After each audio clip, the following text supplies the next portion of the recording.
આજે 1 ફેબ્રુઆરી આપણે FM તરફથી જે બજેટની રજૂઆત થતી જોઈ, આજે બધા જ સાંભળ્યું હશે બજેટ.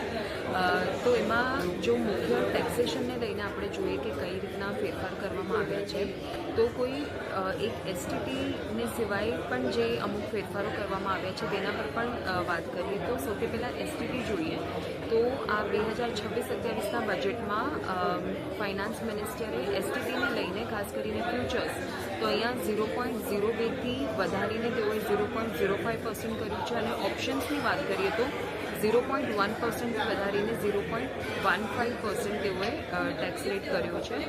હવે બીજા અમુક વાત કરીએ ટેક્સેશનને લગતી, તો જે આવકવેરાના ફોર્મ છે તેમાં FMએ કહ્યું છે કે થોડી હજી વધુ સરળતા લાવવામાં આવશે, અને સાથે જે નવો ઇન્કમટેક્સ એક્ટ આવવાનો છે તેની એપ્લિકેબિલિટી 1 એપ્રિલ 2026થી થશે, એટલે આ વર્ષના 1 એપ્રિલથી.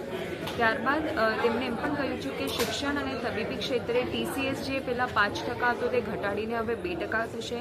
નાના કરદાતાઓ માટે પણ તેઓ નવી યોજનાઓનો પ્રસ્તાવ રાખી રહ્યા છે. ITR 1, ITR 2 એને ફાઇલ કરવાની જે છેલ્લી તારીખ છે તે રહેશે 31 જુલાઈ. અને NRIની વાત કરીએ, નોન રેસિડેન્ટ ઇન્ડિયન, તો તેમના દ્વારા મિલકતનું જો કોઈ વેચાણ કરવામાં આવશે તો તેમાં પણ TDSમાં ઘટાડવામાં આવશે. અને IT સર્વિસીસની વાત કરીએ તો અહીંયા સેફ હાર્બર રૂલ જે છે એની મર્યાદા 300 કરોડથી વધારીને 2000 કરોડ કરી છે.